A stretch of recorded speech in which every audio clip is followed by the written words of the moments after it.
So, Alex, I don't know if you heard, but there's a new Dragon Age out. Oh, I believe there is. It came out. It came out a few months ago, actually. Oh. Okay. I don't know if you've heard, but it's been a little controversial. Just a tad bit. I don't know why. This should be good, boys and girls. Yeah.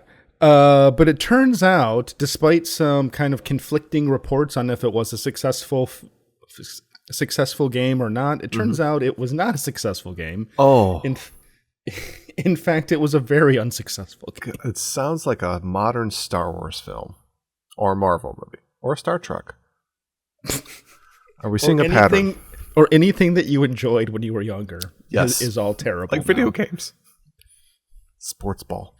I mean, there is something to be said, speaking of video games, before we get into this travesty, there is something to be said that Valve was able to go back to a game that hadn't had a game released in 10, 15 years and do a prequel / sequel VR iteration of Half-Life that is not insulting to any of the characters in the game, and it's also competently made, highly competently made. Yeah. But it's just like it just seems like obvious that you don't need to completely insult your player base. It's very simple. Make a game that people that have bought the same type of games have bought previously would buy this time around. Mm-hmm. And don't humiliate your characters for no reason. Yeah. But Dragon Age: The Veilguard missed the company's expectations by nearly 50%. This is from Video Games Chronicles. That is not good. Very bad. I'm no financial analyst, but it seems bad to me. Well, with that statement, I think you are. How does it look there? 50%. It looks terrible. Yep. Back to you in the studio. Thanks, Pedro. EA said on Wednesday that Dragon Age: The Veilguard, released in October, engaged around 1.5 million players during the 3 months ended December 31st, 2024. Okay, so What? October, November, and December. So basically, from the release date until the end of the year, it had about 1.5 players engaged, which I'm not quite certain what that means. That was probably players that played it for like 10 minutes, and they're like, "Hey, Gabe, I want a refund." Speaking of Papa Gabe, I need my money back. Speaking of Valve, it's just me, Gabe Newell. That is questionable that they said engaged instead of sold. Yeah, because I think it's I think they would have to say that if it's because then there's always those weird figures, when they always talk about how many pre-orders have they gotten, how many day one purchases, because you could pre-order a game and not even pick it up or buy it because you ended up changing your mind and stuff like that. So I'm guessing engaged would probably be, I don't know if it's on GOG, but I know definitely would have been on Steam. It probably would have been in EA Origin, if that thing still exists, or whatever EA's own separate thing. Yeah, it got renamed, but it was Origin. The EA games. Maybe if it was on Epic and GOG. I'm sure it was. Yeah, whoever was carrying that game, whatever launcher platform thing was doing that, probably if you combine them all, which I would guess Steam would be the biggest, obviously. But yeah, 1.5 million then says it was nearly half of its expectations. And it's honestly, it's been a long time since you had a Dragon Age game, and BioWare and EA's track record with stuff since that time has been very, very. So I'm kind of surprised you ended up getting 1.5 million.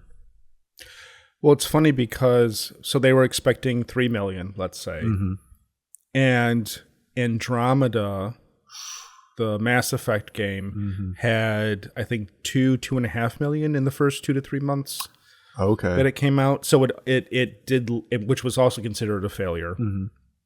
So it did less well than Andromeda. Yeah, which did better than This did worse than a game that already failed. Yeah, that's what I'm trying to say. Yeah, but this definitely does show that like people's interest in EA, specifically BioWare games, seem to be going downhill from what they end up playing and stuff like that. And you can pretty much get a feeling from reviews, early gameplay footage, and then if you end up playing the game yourself and you can return it within that window.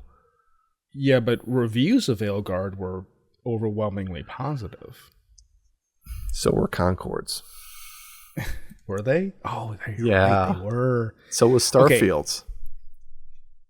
Okay, so I'm glad you mentioned this. Yep. I was going to talk about the FC25 thing. Do you care about that? Do you want to talk about? We could talk about that a little bit too. Because remind me to come back to journalists. Yeah, talking about games. But the thing with EA FC25, it kind of went downhill too. Is that several years ago, EA ended up losing the license to FIFA by. It cost too much, or FIFA just was like, hey, we want to go a different direction, but they never ended up giving that license then to Konami, which I believe they do Winning 11, which is basically the game that the 4chan Cup is built upon. So EA basically great thing to watch in the spring. Look at oh man, Winter Cup, Fall Cup, Spring Baby Cup. But they never were able to then. Since they didn't have that license, they're like, we still need to put a game out because this has been a cash cow since we have the monetization of like these player card lottery loot boxes. So EA had to basically go and sort of purchase rights a la carte to a lot of different players and teams and jerseys and stadiums and stuff. So you can get some of these teams, but you can't get like full leagues like you used to, where you could have like, 4 different leagues from the English league, and then you have 2 leagues from France and so on and so forth, Germany and stuff. So it's really, they've kind of been making this thing just kind of become focusing on those like ultimate team player card type of things, like basically like a fantasy team type of thing. So do you think that's part of the underperformance of this year's 2025 iteration? I would say so. There's probably a lack of content to keep people coming back to play it outside of just the online modes where you try to beat other unnamed people online to play things. Personally, I'd played FIFA for a number of years and Madden for a number of years, and I could tell that as time progressed, and there's videos on YouTube you can watch too. They will actually talk about how a lot of these game franchises have just kind of gone downhill in terms of quality, where so much of the assets are just basically picked apart from a previous year or several years previous, and then they're kind of put back in as a new feature. They really strip down a lot of the small little details and nuances and stuff like that.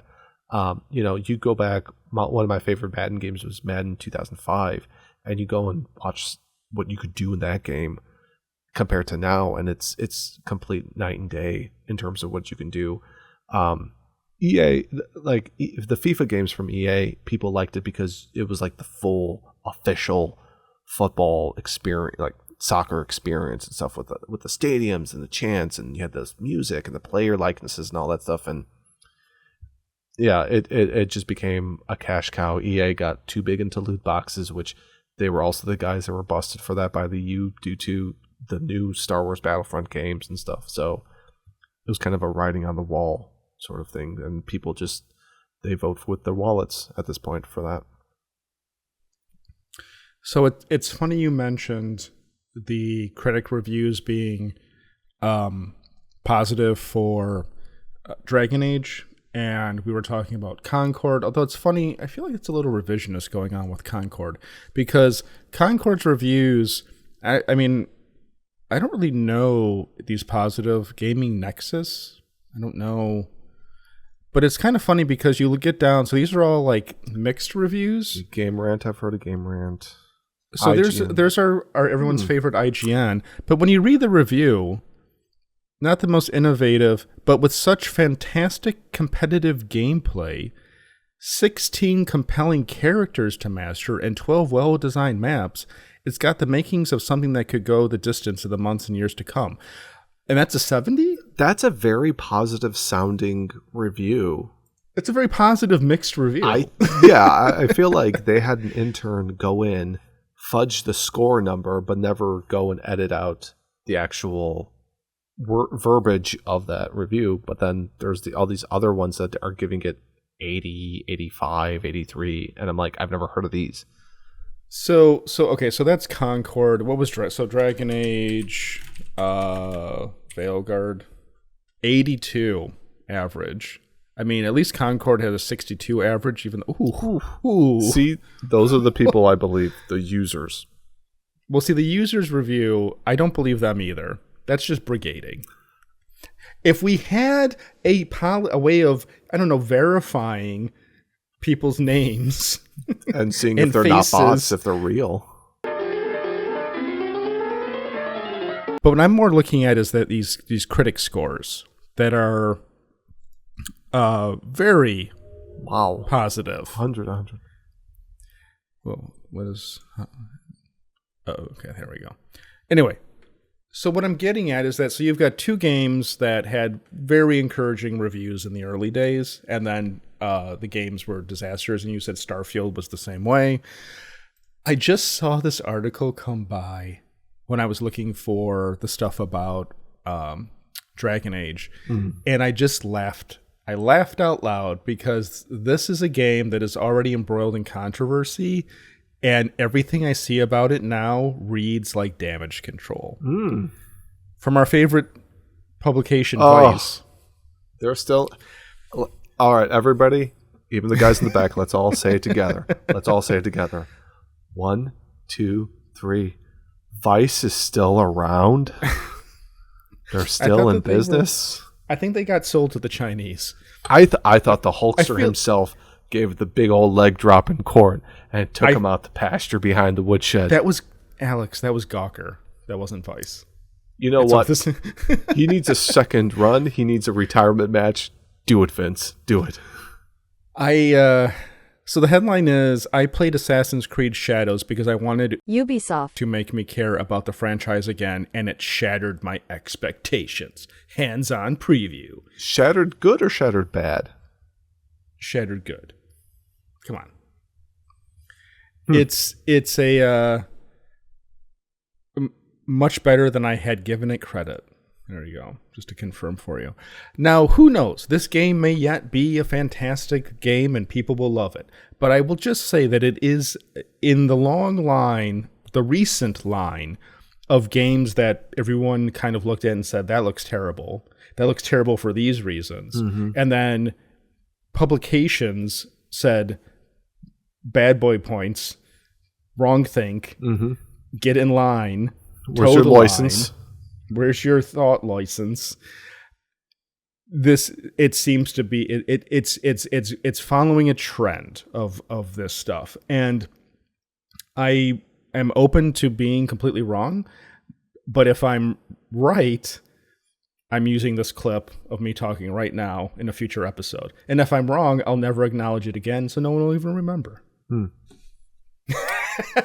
I feel like you should save your money and just play Ghost of Tsushima or Sekiro if you wanted to. I mean, I'm not buying any of this. I know. I'm not. I agree, but I'm just saying that it's kind of hard to believe that, like, the Assassins. I mean, there has been all the controversy surrounding this and stuff like that, and I've heard from another person on YouTube that there have been some definite changes to the characters and gameplay in this game. But there's been this noticeable trend for Assassin's Creed and pretty much Ubisoft games for a while, in which the quality of the games have really kind of gone downhill. So, oh my God, $70. You know what? I don't know if you heard about this, but this plays into that story that came out recently where there was talk that GTA 6 could possibly hit the $100 mark for the base game. Yeah, no, we talked about. I think we talked about this between the two of us. Okay, yeah, $100. I'm thinking like, why not? I mean, we're at 70. It's it's GTA. It's GTA. It's gonna just make money. The more offensive part about that headline was that it was like developers hoping GTA 6 GTA 6 breaks 100 because they want to be able to also charge for it. Well, aren't they the ones who actually make the decision, like the publisher? But they want to set the precedent. Game developers are reportedly hoping GTA costs $100.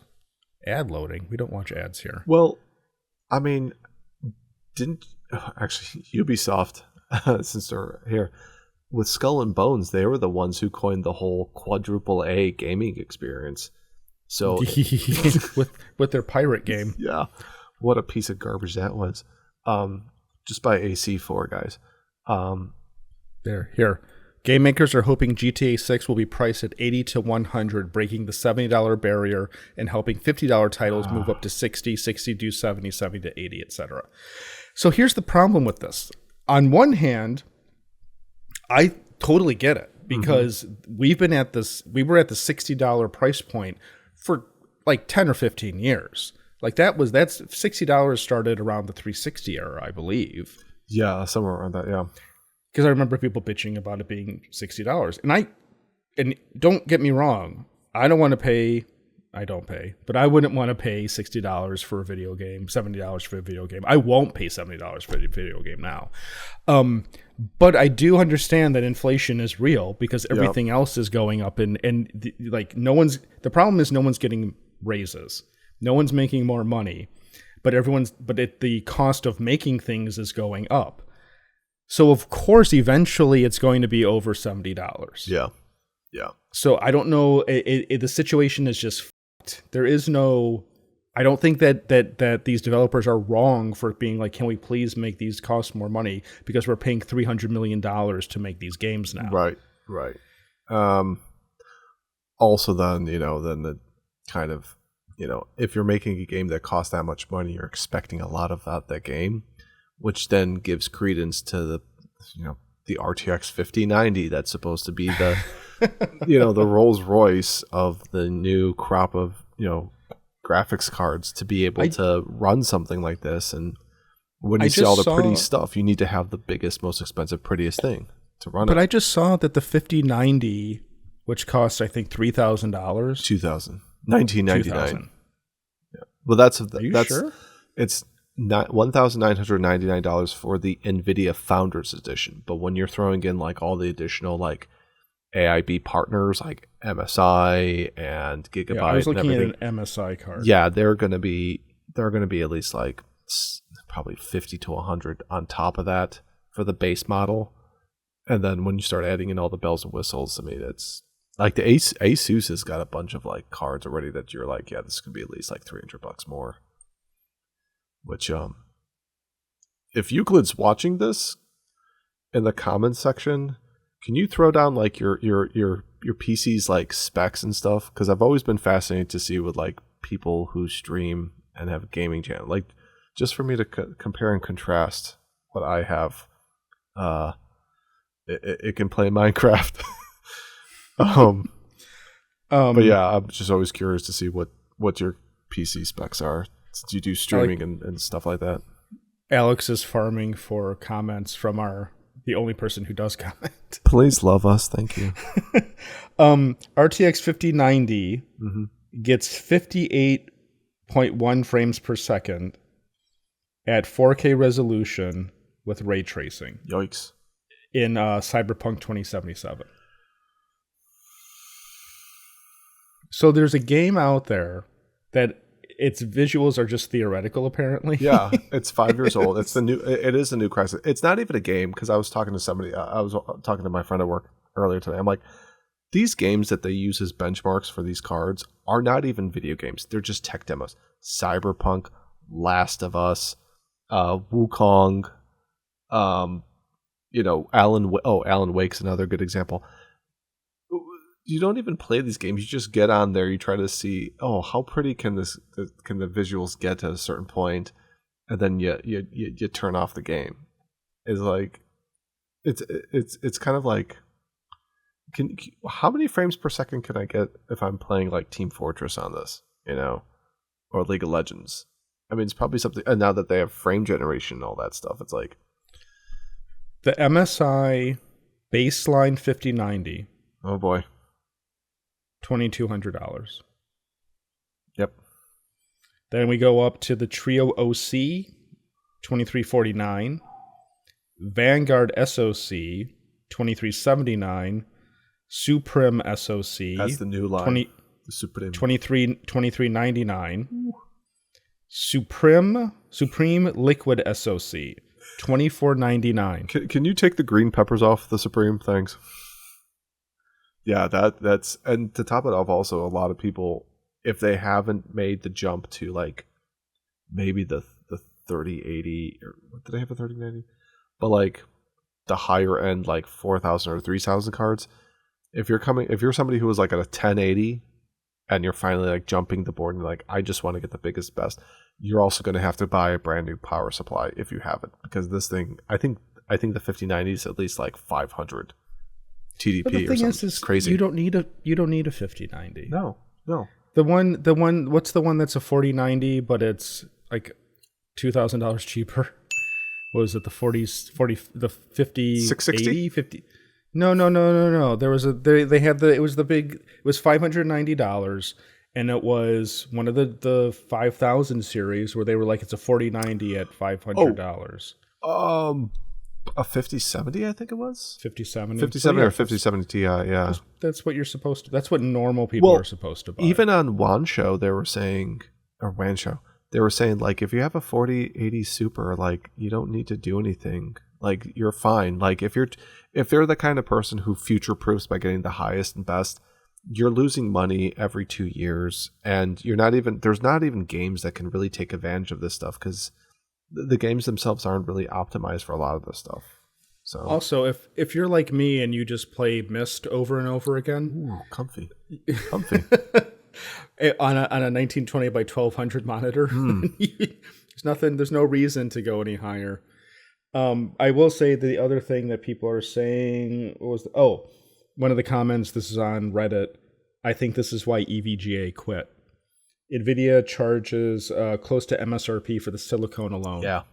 Yeah. So, and there was some already, it was funny that there was some talk about some sort of miscommunication between the current board partners and NVIDIA, and something to do with like some information that needed to be passed on to them that they kind of needed and stuff. And EVGA has gone on record saying that a lack of communication between NVIDIA and its board partners was one of the biggest reasons that they decided to get out of that.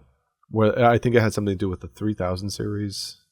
I think there was like the announcement for what the cards were going to be was first learned by them at the actual keynote release, and they're like, oh, this is what's happening, this is what it's going to be like. Oh, we have to now scramble because this stuff is getting shipped out in like 2 to 3 weeks or something like that. So it's like, yeah, I would personally, if EVGA wants to get back in the game, I would possibly take a look at AMD, or maybe throwing a bone to Intel and helping them with stuff. I'm looking at the Intel card to replace my my very old GTX 970. Yeah, I don't think it would be bad. The only thing with it is that there's something you have to enable, something called rebar on Windows to utilize that, and probably tweak around some things. But they've kind of, I mean, we have 3 players now in the GPU market, and it would be really useful. But circling back to the original topic that we were talking about was the game. It's like, you can have all these new fancy games, you can have all these new price points, new standard price points, but if it's a game that nobody is interested in, it's a game that nobody sees a future in, and just something that you're putting out there that no one cares about, you're going to end up getting what was the game? Dragon Quest Veilguard? Dragon Age. Don't bring Dragon Quest into this. Come on. Dragon Quest is a great game series. The elephant of the room is that the reasons for why this game failed. Mm-hmm. From what I have seen of the game, I don't play Dragon Age games. I don't care. I don't really care about video games at all anymore. I find them interesting and I like talking about them and I follow them, but I'm a movie guy. Mm-hmm. So I care about the writing, I care about the characters, I care about the storytelling. From what I have seen of Dragon Age Veilguard, it is like a D-grade film. It has got some of the most ham-fisted, bizarrely clunky dialogue that I've ever seen. It's one of those. This is like when I hear Roger Ebert film. Oh God, it's like a high schooler student film. It's really bad. And in my head, I hear Roger Ebert being like, "Video games will never be art," which he famously said, and everybody lost their minds over. Yeah. And I'm watching Veilguard thinking, "Oh no, Roger's right. Roger was proven correct. Roger keeps getting proven right." That's there's games that I love that I appreciate and blah blah blah blah blah. Yeah. But when I see something like Veilguard getting propped up as something important and successful, the bells go off where it's like, no, this is bad. Right. This is just bad. Like I don't even care about whatever politics are. It just is written like a 12-year-old wrote it. Yeah, and the characters are badly designed. Yeah, when you stand back and view at it from an objectively unbiased, neutral standpoint, you're just like, okay. We've gone from Super Mario World to this. First and foremost, video games should be fun to play. That's the primary thing for a game to be. From everything that I was told by my friends who have played Dragon Age, they were like, "This is super dumbed down. This isn't what I want." So you've lost the gameplay part of it. Now all you've got to go on is, wow, is the story really compelling? Are the characters really compelling? Is this really emotional? Does it touch me in some way? The answer was no, pretty much from everybody. So it shouldn't be that surprising to people unless you only look at it as a social movement.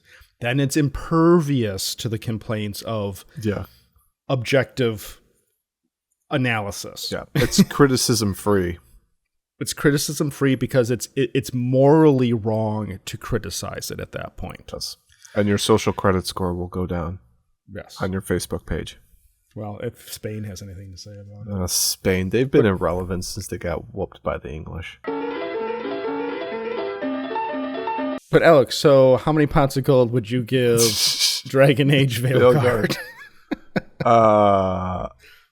Probably 1 pot of gold. I haven't played it, but I'm just going to give it a pot of gold simply for the fact that the thing exists. I watched the cutscenes, and they made me feel like a high school English teacher reading terrible fan fiction that was submitted to creative writing. Yeah. So I would give it 0 pots of gold. It's like offensively bad. I would write. You're an adult. You're almost an adult. You should be able to write better than this. It's also hilariously coincidental to me that apparently, for unrelated reasons, the director of this game has left EA or BioWare. I guess technically it's the same company, but that person wrote on, I think it was their Blue Sky account. That I've left the company. Don't read into it, because it was my own decision. And the only possible explanation for that I can wrap my head around is we're firing you, but we won't say anything about why. So you can go on Twitter or Blue Sky or X and say whatever you want, and we won't. We would like you to have opportunities in the future in the industry, so we're not going to say we fired you. So you just need to now get the out. yeah. We're gonna release you from, I guess, your contract or whatever they have, or something. Whatever it was. Yeah. It's like, thanks, we've had enough. You can leave now. Yeah. We're heading in a different direction now. Because it's just funny that happened like a week before the investors call. Where this information came out. Yeah. Yeah, the real rulers of all that stuff is the investors. Because whenever you listen to investor calls, that's when the real details come through, and you're like, well.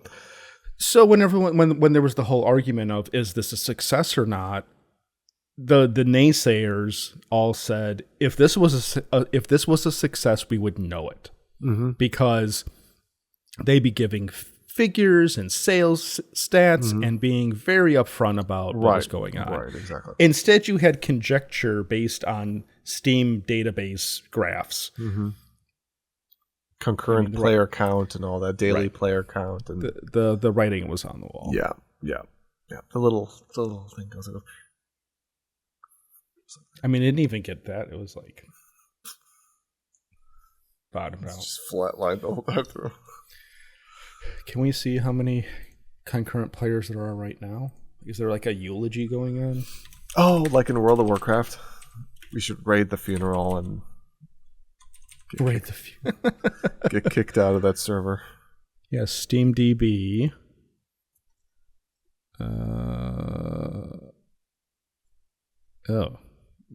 Bad. 2,952 players in game. Ooh. I wonder how many Rust has. Ooh. Way more. How do I search for this? Just put down, yeah. Oops. Andaska.